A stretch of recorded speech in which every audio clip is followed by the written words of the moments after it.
अगले दिन कायरा सोफे पर ही सो गई थी। इसीलिए फिर से वह वही सपना देखकर अचानक से ही उसकी आंखें खुल गईं। तो उसकी सांसें भारी हो रही थी, माथे से पसीना आ गया था। तो उसने अपने एक हाथ से अपने सर को पकड़ लिया। आज फिर से उसकी आंखें नम हो चुकी थी। तभी अचानक से गोली चलने की आवाज़ सुनाई दी। और जैसे ही कायरा ने गोली की आवाज़ सुनी, वह एकदम से अलर्ट हो गई और वह जल्दी से सोफे से खड़ी हुई और ड्रॉर से एक गन को बाहर निकाला और उस तरफ बढ़ गई जहाँ से गन चलने की आवाज़ सुनाई दी थी। और जब वह वहाँ पर पहुंची तो उसकी आंखें एकदम से गुस्से की वजह से लाल हो गई थी, क्योंकि वहाँ पर अर्पित अपने हाथ में गन को लिए हुए शॉक्ड होकर बैठा हुआ था। उसकी आंखें फैली हुई थी और वह एकदम स्टैचू बना बैठा हुआ था। तो कायरा गुस्से में उसकी तरफ बढ़ी और उसके कंधे पर एक जोरदार लात दे मारी, जिसके कारण अर्पित शौक से बैठा हुआ था वह एकदम से जाकर फर्श पर अपने मुंह के बल गिरा, जिसकी वजह से उसकी आंखें गुस्से की वजह से लाल हो गई थी और वह गुस्से से तमतमाता हुआ बोला, कौन है? किसकी इतनी हिम्मत हो गई जो अर्पित बद्रा पर अटैक किया? उसे तो मैं छोड़ूंगा नहीं। और उसने अपने सर को घुमाकर देखा और जब उसने वहां पर कायरा को अपने हाथ में गन को लिए हुए खड़ी देखा तो अचानक से उसके गुस्से से लाल आंखें जैसे डर से भर गई थी। अर्पित एकदम से डर गया था और उस जल्दी से वह फट से खड़ा हो गया और अपने हाथ में ली हुई गन को जल्दी से उसने सोफे पर रख दिया और अपने दांत दिखाते हुए कायरा को मुस्कुराकर देखने लगा और फिर मुस्कुराते हुए बोला, एक बुरा सपना देख रहा था तो पता नहीं कब गन निकाल ली और शूट कर दिया। I am so sorry. वह अपनी आंखों में बंद करके एक सांस लेते हुए बोला था, मैं सब कुछ बोल गया था। और फिर उसने फिर से कहा, ये सब इतना अचानक से हुआ कि सॉरी।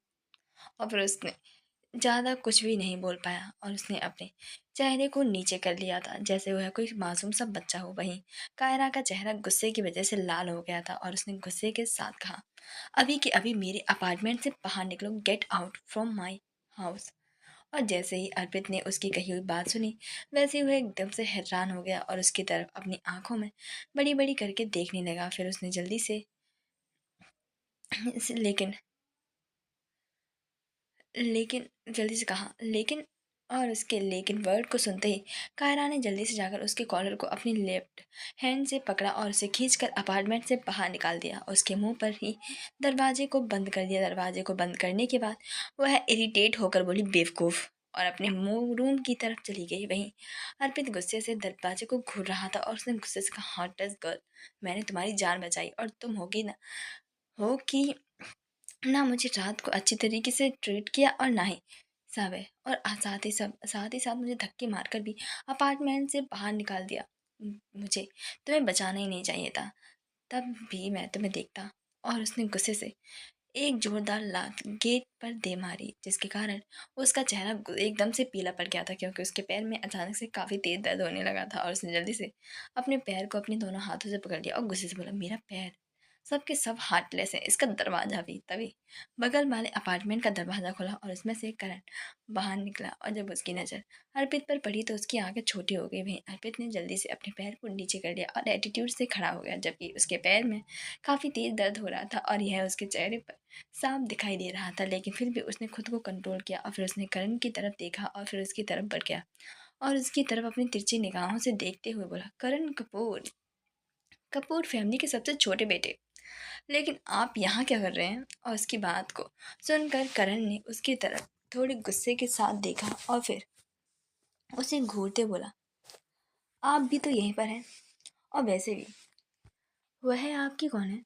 इस पर अर्पित ने करण की तरफ तिरछी निगाहों से देखा और उसे वार्निंग देते हुए, हाँ, हम तो यहाँ पर हैं और ये हमारी दोस्त है, और हाँ, इनसे दूर ही रहना। और फिर एक नज़र देखकर वहाँ से चला गया। वहीं उसके जाने के बाद करण ने एक गहरी सांस ली और उसके चेहरे से एक हल्की स्माइल आ गई। उसने मुस्कुरा दिया, चलो अच्छा है कि तुम सिर्फ एक दोस्त हो, वरना मुझे तो कुछ और ही लगा था। आज जब करण कॉलेज पहुंचा तो वहां पर कायरा नहीं थी, क्योंकि आज कायरा कॉलेज नहीं गई थी। वहीं साहिल की नज़रें भी कायरा को ही ढूंढ रही थी और वह इस वक्त काफ़ी ज़्यादा गुस्से में था। और जब उसे कहीं भी कायरा नज़र नहीं आई तो वह साइड में खो गया और किसी को कॉल किया और किसी से बोला, कायरा कहाँ है? मुझे उसकी लोकेशन बताओ। और थोड़ी देर बाद ही उसके फ़ोन पर किसी की लोकेशन सेंड की गई थी। वहीं कायरा इस वक्त अपने अपार्टमेंट में बैठी थी और वह अपने हाथ की तरफ देख रही थी। उसने अपने हाथ की तरफ देखते हुए इसे करण की वह किस बाबत से याद आएगी और वो एकदम से इरिटेट हो गई। तभी उसका फ़ोन बजने लगा तो उसने अपने फ़ोन की तरफ देखा। फिर थोड़ी देर बाद कॉल को पिक कर लिया तो उधर से आदित्य ने कहा, कायरा क्या तुम ठीक हो? जिस पर कायरा ने शांत आवाज़ से कहा, हाँ भाई मैं ठीक हूँ, क्या हुआ आपको? उसकी कही हुई बात को सुनकर आदित्य ने परेशानी के साथ कहा, मुझे कुछ नहीं हुआ, मैं तो ठीक हूँ। और तुमने कुछ सोचा है कि तुम क्या करने वाली हो? जिस पर कायरा ने बात को टालते हुए, जैसे कि उसे कुछ भी नहीं पता था कि वह किस बारे में बात कर रहा है, उसने नॉर्मल वे में पूछा, किसके बारे में आप बात कर रहे हैं? मुझे कुछ समझ नहीं आ रहा। उसकी बात को सुनकर आदित्य ने इरिटेट होकर कहा, देखो कायरा, अब तुम बार बार एक ही चीज़ को मुझसे मत बुलवाया करो। मैंने कितनी बार कहा है, क्या तुम कॉन्सेंट करने वाली हो? जिस पर कायरा थोड़ी देर के लिए चुप हो गई। फिर उसने शांत भाव से कहा, ठीक है। उसकी बात को सुनकर उधर से आदित्य ने एक्साइटेड होकर कहा, अच्छा तो कब करने वाली हो? जिस पर कायरा ने एक गहरी सांस लेकर कहा, 2 दिन बाद अरेंज करो। जिस पर आदित्य ने खुश होकर कहा, हाँ ठीक है, ओके। और फिर कॉल को डिस्कनेक्ट कर दिया और कुछ सोचने लगी। उसके दिमाग में बहुत कुछ चल रहा था। फिर कायरा ने अपने फ़ोन से किसी को कॉल किया और उधर से अर्पित ने एटीट्यूड में, क्या क्या है, क्यों कॉल कर रही हो अब मेरे पास? उसकी बात को सुनकर पहले तो कायरा चुप रही। फिर उसने शांति से साथ कहा, क्या आज रात तुम रेसिंग के लिए चल रहे हो मेरे साथ? जब अर्पित ने उसकी कही बात सुनी तो पहले तो एकदम से शॉक हो गया और फिर जल्दी से बोला, हाँ हाँ क्यों नहीं, ठीक है फिर शाम को मिलते हैं। और वह इस वक्त अपने दोस्तों के साथ बैठा हुआ था। जब उसके दोस्तों ने उसे इस तरह से खुश होते हुए देखा तो पूछा, क्या हुआ, इस तरह से क्यों खुश हो रहे हो? जिस पर अर्पित ने एक्साइटेड होते हुए कहा, कुछ नहीं बस ऐसे ही। और फिर उसने अपने डैड को कॉल लगा दिया और फिर साइड चला गया। थोड़ी देर बाद ही कॉल को पिकअप कर लिया गया था। कॉल के पिकअप होते ही अर्पित ने जल्दी से कहा, डैड आज कायरा के ने खुद अपनी तरफ से रेसिंग जाने का डिसीजन लिया है, मैं तो बहुत खुश हूँ। जिस पर उधर से उसके डैड ने भी खुश होकर कहा, वेल डन, बहुत अच्छी बात है। जिस पर अर्पित ने मुस्कुराकर कहा, हाँ वैसे तो बहुत अच्छी बात है, बस वह मान जाए तो और भी ज़्यादा अच्छा होगा। जिस पर उधर से उसके डैड ने कहा, हाँ अगर तुम अच्छे से मनाओगे तो वह ज़रूर मान जाएगी, वह इतनी भी कठोर दिल की नहीं है।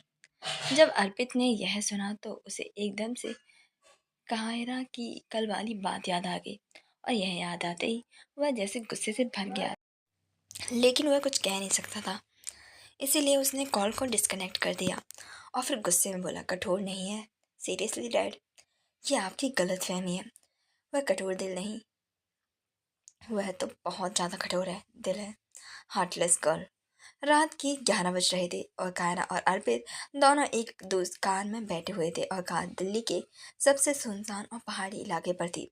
कायरा ने अपने चेहरे पर एक मास्क को लगाया हुआ था और फिर उसने अर्पित की तरफ देखा और तिरछी निगाहों से घूरते हुए बोली, सभी लोग कहाँ हैं? जिस पर अर्पित कुछ कहता तभी 2-3 गाड़ियां वहां पर आकर रुकी और उनमें से कुछ लड़कियां और कुछ लड़के बाहर निकले।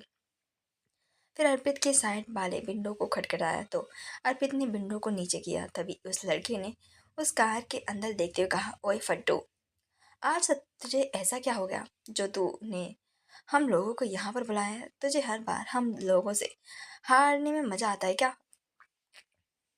जब अर्पित ने उसकी बातें सुनी तो उसे बहुत तेज गुस्सा आया और उसने गुस्से में कहा, देखो तुम ना बहुत ज़्यादा मत बोलो समझे। जिस पर उस लड़के ने उसके बालों को सहलाते हुए कहा, बेटा अभी तुम बच्चे हो, तब तुम जाकर ना घर पर छोटी गाड़ियाँ के साथ रेसिंग करो, ओके, यहाँ पर तुम्हारा कुछ काम नहीं है। उसकी इस हरकत से अर्पित को बहुत गुस्सा आ गया था और वह कार से बाहर निकला और उसने गुस्से में कहा, छोटा बच्चा कैसे कैसे बोल रहा है बे, मैं तेरा मुंह तोड़ दूंगा समझा। उसकी बात सुनकर वह लड़का हंसने लगा और हंसते बोला, अगर तुम छोटे बच्चे नहीं हो तो क्या होगा, बताओ ना, क्या हो? तुम वैसे भी रेसिंग में मुझसे तो कभी भी जीत नहीं पाते। और तभी कायरा उस कार से बाहर निकली और उसने उसकी तरफ देखते हुए कहा, आज तुम्हें उससे नहीं बल्कि मुझसे मैंने कल रेस करनी है, मैंने बुलाया तुम्हें।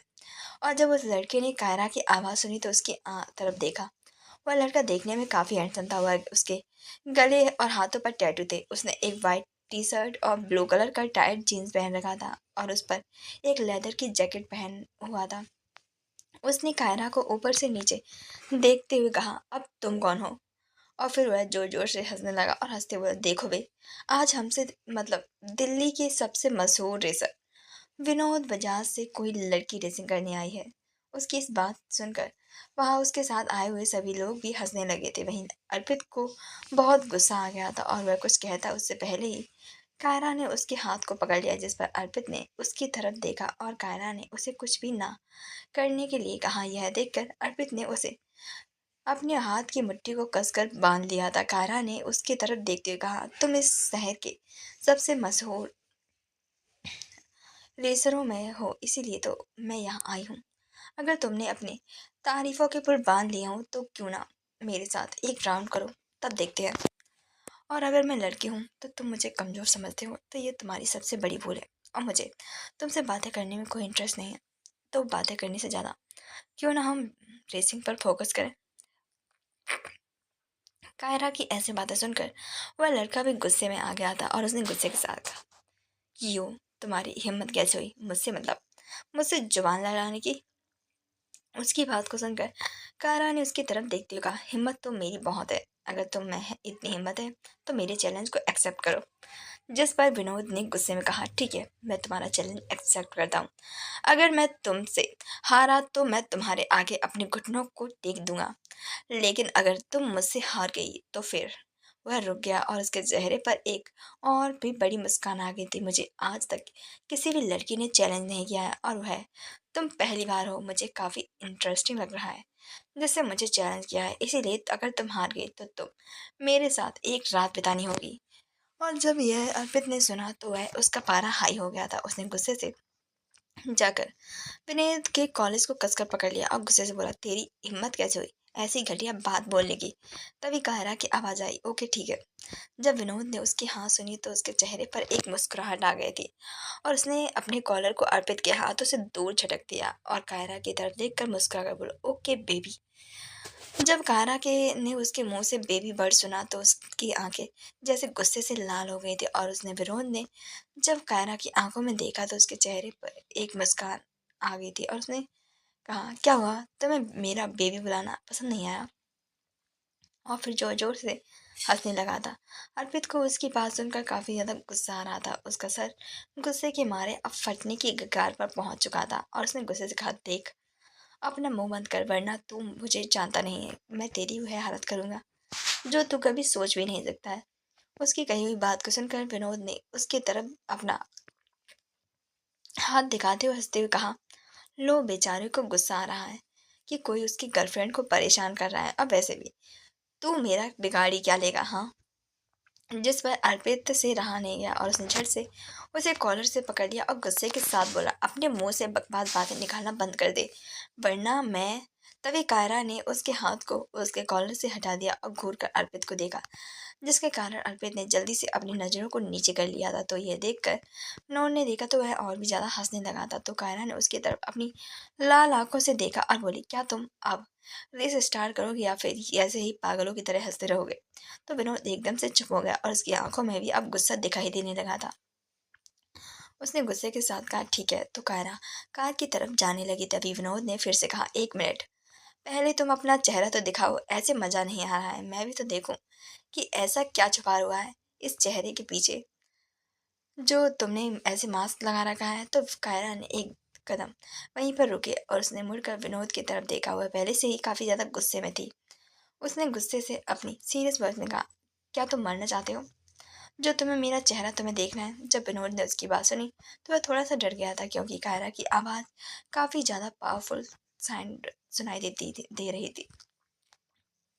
फिर कायरा कार की तरफ बढ़ गई और जाकर उसमें बैठ गई। तो विनोद भी कार की तरफ बढ़ गया और वह भी उसमें बैठ गया। कायरा दोनों ने कार को स्टार्टिंग पॉइंट पर लेकर आए और तो विनोद के साथ लाए लोगों ने में से वह उसे चेयर अप करने लगे थे। वहीं अर्पित अभी भी दूसरी तरफ गुस्से में ही खड़ा हुआ था। जब विनोद की कार घूर कर देख रहा था उसे काफ़ी ज़्यादा गुस्सा आ रहा था और आज वह वहाँ पर आया ही क्यों, लेकिन वह कुछ भी नहीं कर सकता था बस देखने के अलावा। तभी एक लड़की ने आकर अपने हाथ में एक रूमाल को लिया हुआ था, उसे नीचे गिरा दिया। रूमाल के नीचे गिरते ही विनोद ने अपनी कार को स्टार्ट किया और फिर एक नज़र कायरा की तरफ देखा। कायरा ने भी उसकी तरफ देखा विनोद ने उसे देखकर मुस्कुराया और अपनी आंख मारी और फिर वह एक एस्केलेटर पर पैर रखा और उसकी गाड़ी किसी बंदूक में डाली गोली की तरह वहां से गायब हो गई थी।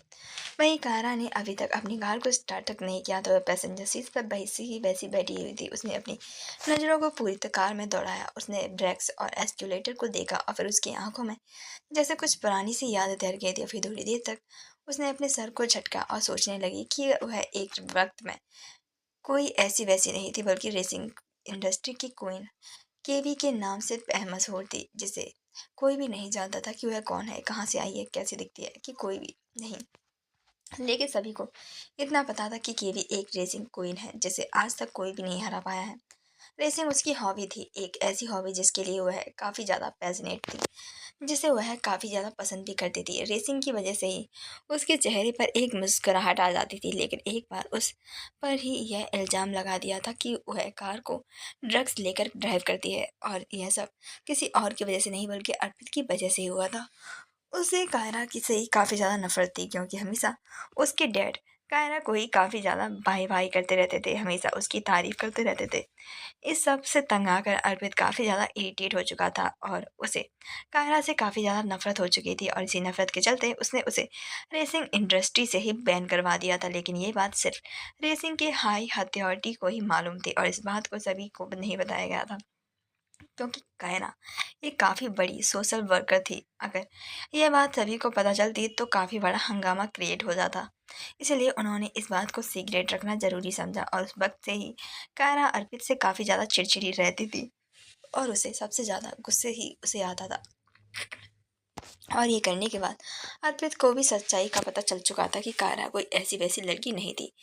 उसकी वजह से ही उसके डैड अर्पित ने काफ़ी ज़्यादा नाराज़ रहते थे, क्योंकि अर्पित की फैमिली भी रेसिंग इंडस्ट्री में ही थी। तभी कायरा अपने ख्यालों से बाहर आई।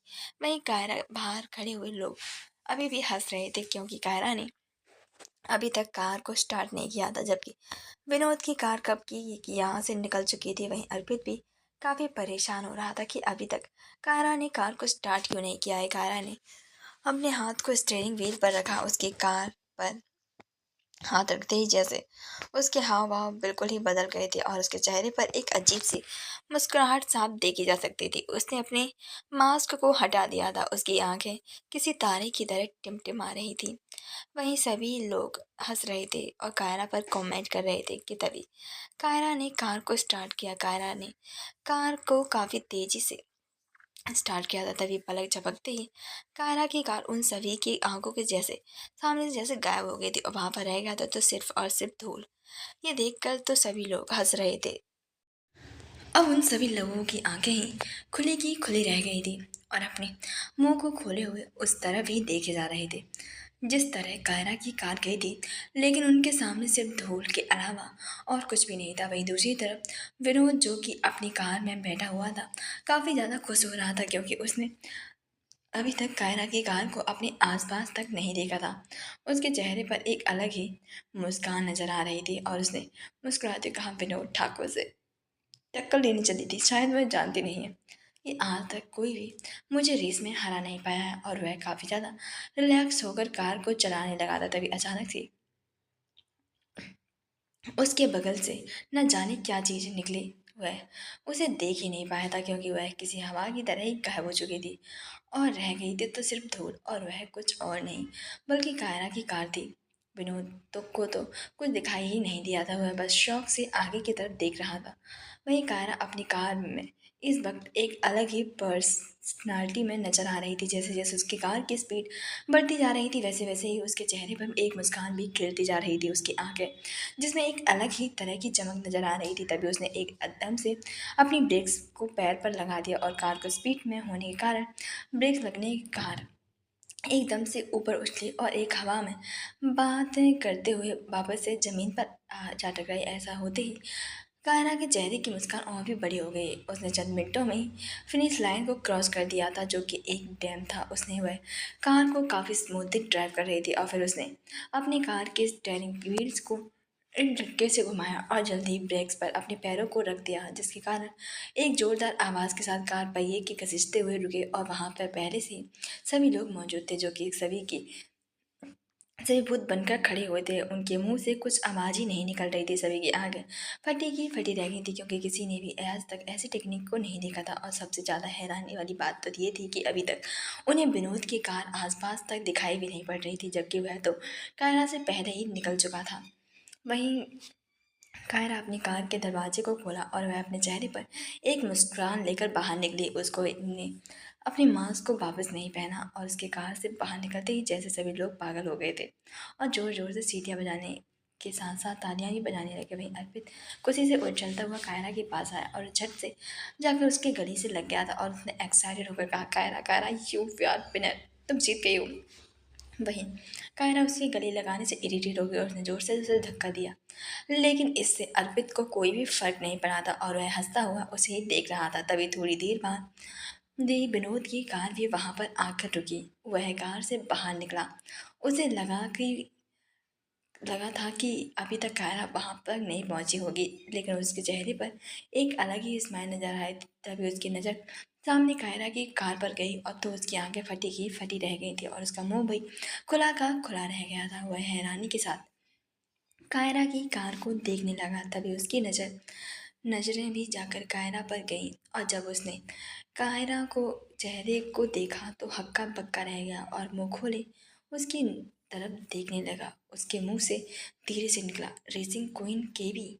विनोद अपनी बड़ी बड़ी आंखों से कायरा की तरफ देख रहा था और अपनी जगह पर एकदम से जैसे जम सा गया था, जैसे उसने किसी भूत को देख लिया हो। तभी अर्पित की नज़र विनोद पर पड़ी। वह काफ़ी एटीट्यूड के साथ उसकी तरफ आया और मुस्कुराते बोला, क्या हुआ, अपनी हार महसूस नहीं कर पा रहे हो क्या, जो ऐसे आंखें फाड़ फाड़ कर उसकी तरफ देख रहे हो। वहीं कायरा भी अब विनोद की तरफ देख रही थी। सभी लोग भी उसकी तरफ ही देख रहे थे, लेकिन विनोद तो एक टक बस कायरा को ही देख रहा था। ये बात बिल्कुल सच है कि आज तक रेसिंग क्वीन केवी को किसी ने भी नहीं देखा था, सिर्फ उसके कुछ करीबी स्टूडेंट और कोच के अलावा। लेकिन विनोद भी कोई ऐसा वैसा नहीं था। उसके पूरी फैमिली रेसिंग इंडस्ट्री पर राज करती थी। इसीलिए वह जब अपने डैड के साथ अमेरिका में केवी की रेस देखने गया था, तो उसने काफ़ी मशक्क़त के बाद केवी का चेहरा देख ही लिया था। वह केवी का बहुत काफ़ी बड़ा फैन था और केवी को ही अपना सबसे बड़ा गुरु भी मानता था। इसलिए वह उसके चेहरे को कभी नहीं भूल सकता था। लेकिन आज उससे ये कैसा अनर्थ हो गया था। उसने अपने गुरु को ही चैलेंज कर दिया था और उसने कहा भी था कि एक लड़की उसे चैलेंज कर रही है, जबकि उसकी गुरु खुद एक लड़की ही थी। उसकी आंखें कैवी को अपने सामने देखकर खुली की खुली रह गई थी। फिर अर्पित ने उसके कंधे पर हाँ अपने एक हाथ को रखते हुए कहा, क्या हुआ, कुछ देर पहले तो बड़ी बड़ी बातें कर रहे थे कि मैं विनोद ठाकुर दिल्ली का सबसे बड़ा रेसर हूँ, ये हूँ वो हूँ, तो अब क्या हुआ, तुम्हारा सारा का सारा एटीट्यूड आखिरकार अब कहाँ चला गया। और फिर उसके कंधे पर हाथ रखने के कारण विनोद अपने होश में आया था और फिर उसने अर्पित की तरफ देखा। अब सच में उसकी पूरी अकड़ जैसे गायब हो चुकी थी। उसका चेहरा सफ़ेद पड़ गया था। अर्पित को उसका चेहरा देखकर काफ़ी ज़्यादा खुशी हो रही थी। फिर उसने अपने हाथ को उस पर से हटाया और मुस्कुराकर बोला, तो बेटा, क्या कहा था तुमने कि अगर कायरा इस रेस को जीती तो तुम उसके पैरों में गिरकर उससे माफ़ी मांगोगे ना, है ना, तो शुरू हो जाओ चलो। वहीं एक लड़की जो कि विनोद के साथ आई थी, वह जल्दी से विनोद के पास आई और अर्पित को देखकर गुस्से के साथ बोली, हेलो, अपना मुंह बंद रखो, समझे तो। और विनोद किसी लड़की के तो कभी भी पैर में नहीं पड़ेगा। और फिर उसने विनोद का हाथ पकड़ा और उसके हाथ को पकड़कर वहां से ले जाते हुए बोली, विनोद चलो यहाँ से। और वह उसे खींच कर ले जाने लगी, जबकि विनोद तो अपनी आंखों में सिर्फ कायरा को ही देख रहा था। वहीं जब ये अर्पित ने देखा तो उसने भी विनोद का हाथ पकड़ लिया और उस लड़की की तरफ देखकर बोला, क्यों नहीं पड़ेगा, इन सभी के सामने ये शर्त लगाई गई थी और अब इसे पूरी करनी ही होगी। अगर इसने यह शर्त पूरी नहीं की तो हम समझेंगे कि विनोद ठाकुर एक लूजर है जो कि एक लड़की से हार गया। और फिर वह अपनी बात पर भी नहीं खरा उतर पाया था। और जैसे उसकी आवाज़ को उस लड़की ने सुनी तो उसी अर्पित को बहुत गुस्से से देखने लगी थी। तभी विनोद को एकदम से होश आया और उसने उन दोनों से अपने हाथ को एक झटके से सुनाया और फिर वह जल्दी से कायरा की तरफ गया और जल्दी से कायरा के पैरों के पास जाकर उसने अपने घुटनों को टेक दिया और अपने सर को नीचे कर दिया। जब यह उस लड़की ने देखा तो उसकी आंखें एकदम से गुस्से से लाल हो गई थी और वह जल्दी से विनोद के पास गई और उसे उठाते हुए, विनोद, ये तुम क्या कर रहे हो, उठो जल्दी से, तुम्हें इस लड़की के पैर में पड़ने की कोई जरूरत नहीं, उठो। और वह उसे उठाने लगी थी। उसने कायरा को काफी गुस्से भरी नजरों से देखा, लेकिन कायरा को उनकी इन नज़रों से कोई भी फर्क नहीं पड़ा था। लेकिन वह भी हैरान थी कि विनोद जैसा बदतमीज और आवारागिरी करने वाला लड़का इसकी इतनी जल्दी से पैरों में कैसे गिर गया, जबकि उसे लगा था कि वह उसके पैरों में तो कभी भी नहीं गिरेगा। उसे भी काफ़ी ज़्यादा आश्चर्य हो रहा था। वह लड़की विनोद को उठाने लगी तो विनोद ने अपनी गुस्से भरी लाल आंखों से उस लड़की की तरफ देखा, और उस लड़की की लाल आंखों को देखा तो वह आश्चर्यचकित हो गई और सकपकाते हुए, विनोद तुम क्या कर रहे हो? तुम किसी लड़की के पैरों में कैसे कैसे कर सकते हो तुम ये? जिस पर विनोद ने गुस्से के साथ कहा, रागिनी मेरा हाथ को छोड़ो, और तुम्हें इस मामले में अपनी टांग अड़ाने की कोई भी जरूरत नहीं है, समझे तुम? जब रागिनी ने विनोद की बातें सुनी तो वह अपनी बड़ी बड़ी आंखों से उसकी तरफ देखने लगी। वह देखने में काफी खूबसूरत थी। उसने एक लाइट ब्लू कलर का जीन्स और वाइट कलर की शॉर्ट टॉप पहन रखी थी। वह काफी हैरान हो चुकी थी, क्योंकि आज तक के रिकॉर्ड में विनोद ने कभी भी उस पर इस तरह से गुस्सा नहीं किया था, और आज पहली बार था कि उसने उस पर गुस्सा किया था। विनोद फिर से कायरा के सामने अपने घुटनों के बल बैठ गया और अपने सर को नीचे झुका दिया। सॉरी, मुझे माफ़ कर दीजिए, मैं आपको पहचान नहीं पाया, मुझसे बहुत बड़ी गलती हो गई। मुझे आपसे इस तरह से बातें नहीं करनी चाहिए थी, और मुझे प्लीज़ माफ़ कर दीजिए।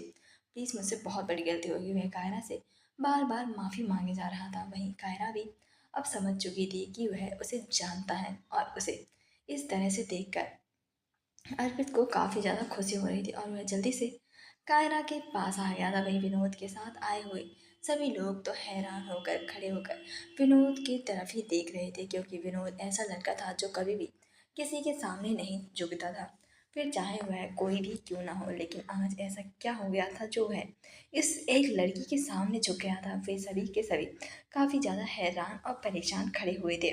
वहीं रागिनी का तो जैसे खून ही खौल रहा था, और उसने गुस्से के साथ कायरा की तरफ देखा, जो कि बस विनोद की तरफ देख रही थी। वह उसे माफ करने वाली थी कि तभी एक जोरदार थप्पड़ उसके गाल पर आकर लगा। हुआ थप्पड़ इतना जोरदार था कि उस थप्पड़ की गूंज उस शांति भरे माहौल में गूंज उठी।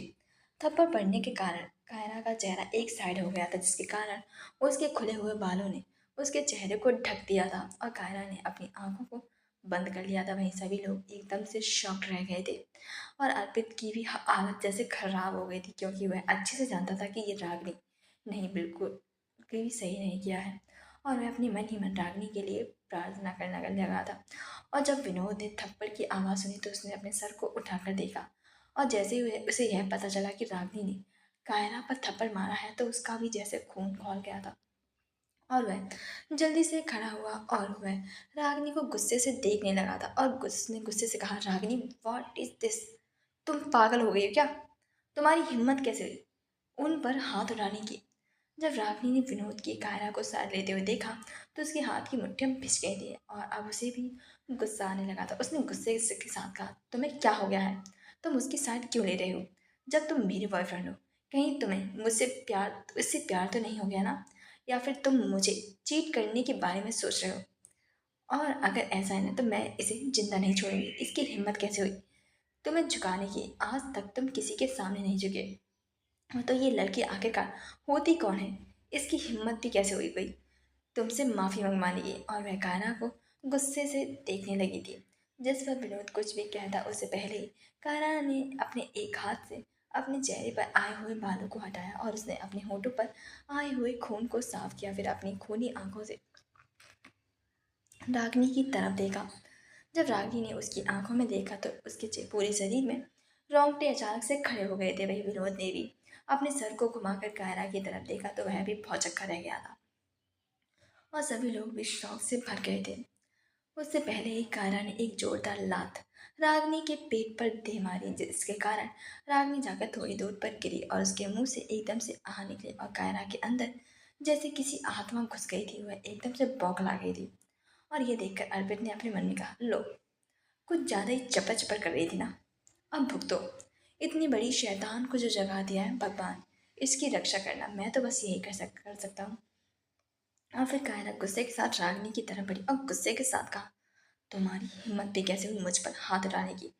वही रागिनी उसे देखकर बुरी तरीके से डर चुकी थी, और वह पीछे की तरफ खिसकने लगी थी। कायरा ने उसे पकड़ा और उसे खड़ा किया, और उसके बाल गालों पर थप्पड़ मारने लगी थी। थप्पड़ लगने के कारण रागिनी का पूरा सुंदर सा चेहरा अब लाल हो गया था और उसके मुंह से खून भी निकलने लगा था, लेकिन कायरा तो जैसे रुकने का नाम ही नहीं ले रही थी।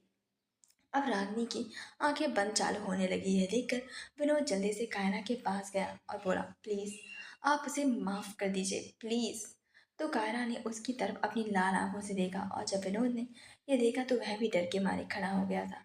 अब अर्पित ने भी रागिनी को ये हाल देखा तो रहा नहीं गया और वह जल्दी से कायरा के पास आया और उसे रोकने की कोशिश करने लगा, लेकिन कायरा तो जैसे रुक ही नहीं रही थी। वहीं उसने बड़ी मशक्कत करके कायरा को रागिनी से दूर किया था और कायरा अभी भी अपनी लाल आंखों से उसे गुस्से के साथ देख रही थी। वहीं रागिनी एकदम से जमीन पर जा गिरी और गिरते हुए बेहोश हो गई थी। अर्पित ने जल्दी से कायरा को कार में बिठाया और फिर वह जल्दी से वहां से निकल गया। कायरा इस वक्त कार में बैठी थी और वह काफी ज्यादा गुस्से में दिखाई दे रही थी। वहीं अर्पित कार को ड्राइव कर रहा था और रह रह कर कायरा को ही देख रहा था। कायरा अपने एक हाथ को विंडो पर रखे हुए थी और बाहर की तरफ एकटक देखे जा रही थी। कार में बिल्कुल शांति पसरी हुई थी, जिस पर अर्पित ने उस शांति को भंग करते हुए कहा, कायरा अब तुम कब तक ऐसे ही नाराज और गुस्से में बैठी रहोगी? अब गुस्से को छोड़ो ना। जब कायरा ने उसकी बात सुनी तो उसने गुस्से से अर्पित की तरफ देखा और उसे घूरते बोली, कार को रोको अभी के अभी। जब अर्पित ने उसकी बात सुनी तो हैरान हो गया और वह एकदम से डर भी गया था, लेकिन फिर भी उसने कार को नहीं रोका। तो कायरा ने गुस्से के साथ कहा, मैंने कहा कि कार को रोको। उसकी बात को सुनकर अर्पित ने जल्दी से कार के ब्रेक पर अपने पैर को रख दिया और कार एक झटके के साथ रुक गई। और फिर कार के रुकने के बाद अर्पित ने कायरा की तरफ देखा और फिर गुस्से के साथ बोला, क्या हुआ? अब तुम यहाँ इस जंगली इलाके में क्या करने वाली हो? जिस पर कायरा ने उसकी बात का जवाब देना भी जरूरी नहीं समझा और वह अपनी सीट बेल्ट को खोलकर कार से बाहर निकल गई और दरवाज़ा बंद कर दिया। तो यह देखकर अर्पित कंफ्यूज हो गया था और उसने नाराज़गी के साथ कहा, अब ये लड़की यहाँ पर क्या करने वाली है? मैं इसे यहाँ तो अकेले नहीं छोड़ सकता ना। और यह लड़की जब देखो तब अपनी मनमानी करती रहती है, मेरी भी तो कभी सुनती नहीं है। तभी कायरा घूमकर उसकी साइड आई और विंडो पर अपने हाथ से खटखटाया तो अर्पित ने विंडो को नीचे किया और वह कुछ कहता इससे पहले ही कायरा ने गुस्से के साथ कहा, बाहर निकलो। जब अर्पित ने कहा कायरा की कही हुई बात सुनी तो उसकी आंखें एकदम से बड़ी बड़ी हो गई और वह भौचक्का होकर उसकी तरफ देखने लगा और फिर उसने बौखलाते हुए कहा, क्या? क्यों? क्या हुआ? जिस पर कायरा ने उसे घूर कर देखा और गुस्से के साथ बोली, कहा ना कि कार से बाहर निकलो, मतलब बाहर निकलो। उसकी बात सुनकर अर्पित ने अपना सीट बेल्ट खोला और बिना कुछ बोले वह कार से बाहर निकला। और उसकी कार से बाहर निकलते ही कारा जल्दी से कार के अंदर बैठ गई और उसने डोर को बंद कर दिया। यह देखकर अर्पित की आंखें बड़ी बड़ी हो गई, वह एकदम से घबरा गया था और उसने जल्दी से घबराते हुए कहा, कायरा। तभी कायरा ने कार को किसी रॉकेट की तरह चालू किया और एकदम से वहां से गायब हो गई और रह गया तो सिर्फ वहां पर धूल। जैसे ही अर्पित ने अपने एक हाथ को हिलाकर हटा रहा था और जब उसे साफ दिखाई देने लगा तो उसने हर तरफ देखा, लेकिन जिस पर तरफ कार अपनी कार को लेकर गई थी वह पूरी तरीके से डर गया था, क्योंकि उसे ऐसे जंगलों में काफ़ी ज़्यादा डर लगता था, क्योंकि यहाँ पर जंगली जानवर भी रहा करते थे। इसीलिए उसकी तो जैसे हालत ही खराब होने लगी थी। उसे लगा था कि कायरा यहाँ पर उतरने वाली है, लेकिन कायरा तो उसे ही यहाँ पर छोड़कर भाग गई थी। और उसने गुस्से से कहा, कायरा मैं तुम्हें छोड़ूंगा नहीं। कोई अपनी दोस्त को ऐसे जंगलों में छोड़कर जाता है? वह काफ़ी ज़्यादा गुस्से में था, लेकिन वहाँ पर सिर्फ अंधेरा ही अंधेरा बस रहा था और रह रहकर जंगली जानवरों की आवाज़ें आ रही थी। वह सड़क काफ़ी ज़्यादा सुनसान थी। यह देखकर अर्पित अपने कांपते हुए पाँव के साथ आगे की तरफ बढ़ने लगा था। साथ ही साथ वह हनुमान चालीसा भी गाया जा रहा था। बेचारे की हालत वहाँ पर घने अंधेरे और डरावनी आवाज़ों को कारण काफ़ी ज़्यादा खराब हो रही थी। वहीं दूसरी तरफ कायरा कार को काफ़ी स्पीड में ड्राइव कर रही थी। उसकी आंखों में गुस्सा साफ दिखाई दे रहा था, वह काफ़ी ज़्यादा गुस्से में दिखाई दे रही थी। तभी किसी के चीखने की आवाज़ उसके कानों में सुनाई दी। जब कायरा ने ये आवाज़ सुनी तो उसने कार के ब्रेक्स को लगा दिया और अपने पैर से एक झटके के साथ रख दिया था। कार के पहिए घसीटते हुए एक जोरदार आवाज़ के साथ रुके। वहीं कायरा की आंखें एकदम से अलर्ट हो गई थी और उसने अपनी सीट बेल्ट को खोला और दरवाजे को खोलकर बाहर निकली और इधर उधर देखने लगी। फिर तभी फिर से किसी लड़की की चीख उसके कानों में गई तो उसने लेफ्ट साइड देखा तो फिर से उस तरफ भागी और जब वह वहां पर पहुंची तो उसने देखा कि एक लड़की जो कि 7-8 लड़कों ने उसे घेर रखा था और ये लड़की देखने में काफ़ी ज़्यादा खूबसूरत थी। उसने जीन्स और कुर्ती पहनी हुई थी, उसके बाल खुले हुए थे और वह काफ़ी डरी हुई थी और पसीने से तरबतर थी और वह उनसे जाने के लिए भीख मांग रही थी और वह रोते हुए पीछे की तरफ जा रही थी। लेकिन वे सभी लड़के भी उसी की तरफ हंसते हुए जा रहे थे। उन्हें उस लड़के को देखकर काफ़ी ज़्यादा खुशी हो रही थी, जैसे उन्होंने कोई अवार्ड जीत लिया हो। एक लड़की ने उस लड़के ने देखते उसे हंसते हुए कहा, क्यों री, कुछ ज़्यादा ही तेरे पंख नहीं फड़फड़ा रहे थे? अपने आप को कुछ ज़्यादा ही साड़ी समझ रही थी ना? अब क्या हो गया? अब तेरी साड़ी की सारी हेकड़ी कहाँ निकल गई? और फिर वह सभी लड़कों को देखकर हंसने लगा था, उसे हंसते हुए देखकर और उसकी कही हुई बात को सुनकर वे सभी लड़के भी हंसने लगे थे। वहीं उन सभी को ऐसे हंसते हुए देखकर उस लड़की का शरीर जैसे थर थर कांपने लगा था। उस लड़की ने अपने दोनों हाथों को जोड़कर कहा, प्लीज़ प्लीज़ मुझे छोड़ दो, मुझसे गलती हो गई, प्लीज़ मुझे जाने दो यहाँ से, प्लीज़ छोड़ दो मुझे। उसकी बात कही हुई बात को सुनकर दूसरे लड़के ने उसकी तरफ देखते हुए हंसते कहा, ओ बेबी को डर लग रहा है? जब तुमने हम सब पर हाथ उठाया था तब तुम्हें डर नहीं लगा था? तब तो काफ़ी ज़्यादा अकड़ दिखा रही थी तुम, तो अब क्या हो गया? अब क्यों हमारे सामने भीख मांग रही हो कि छोड़ दें? ऐसे कैसे छोड़ दूँ? पहले अपना हिसाब पूरा तो कर लूँ। तो मैं काफ़ी गर्मी जो चढ़ी थी ना, आज से तेरी सारी गर्मी को निकाल दूंगा। हमने तुझसे कहा था ना कि हमसे पंगा मत ले, काफ़ी भारी पड़ेगा, लेकिन तू थी कि तूने मानी ही नहीं। चलो कोई बात नहीं, अब हम तुझे बताते हैं कि हम लोगों से पंगा लेना कितना ज़्यादा भारी पड़ सकता है। और वे सभी लड़के फिर से जोर जोर से हंसने लगे थे। वह लड़की और भी ज़्यादा घबरा गई थी और घबराहट उसके चेहरे पर साफ दिखाई दे रही थी। फिर उस लड़की ने सभी की तरफ देखा और वह जल्दी से पीछे की तरफ भागी और वह लड़के और भी ज़्यादा गुस्से में आ गए थे और वह भी उस लड़की के पीछे पीछे भागे तो वह लड़की डरी होने के कारण एक पत्थर से जा टकराई और नीचे ज़मीन पर जा गिरी और वे सभी लड़के भी वहाँ पर पहुँच चुके थे। उसे ऐसे ज़मीन पर गिरा देखकर वे सभी जोर जोर से हंसने लगे थे। उस लड़की की आंखों से आंसू निकलने लगे थे और उसने फिर से अपने हाथों को जोड़ते कहा, प्लीज़ भाई साहब मुझे छोड़ दो। उसकी ऐसी हालत को देखकर सभी लड़कों को काफ़ी ज़्यादा खुशी हो रही थी। वहीं ही फिर एक लड़के ने उसकी तरफ देखते हुए कहा, क्या भाई साहब, ओ बहना, मेरी प्यारी बहना, लेकिन सॉरी, हम तुम्हें नहीं छोड़ सकते। और वे सभी भी फिर से हंसने लगे। वे सारे लड़के शायद किसी अमीर फैमिली से बिलोंग करते थे, क्योंकि सभी ने ब्रांडेड कपड़े और ब्रांडेड चीज़ें ही पहन रखी थी। कहने को वह लड़की भी काफ़ी ज़्यादा अमीर दिखाई दे रही थी। तभी लड़के सभी लड़के उस लड़की के तरफ बढ़े। एक लड़का जो कि उन सभी में उनका शायद लीडर था, वह जाकर उस लड़की के पास बैठ गया।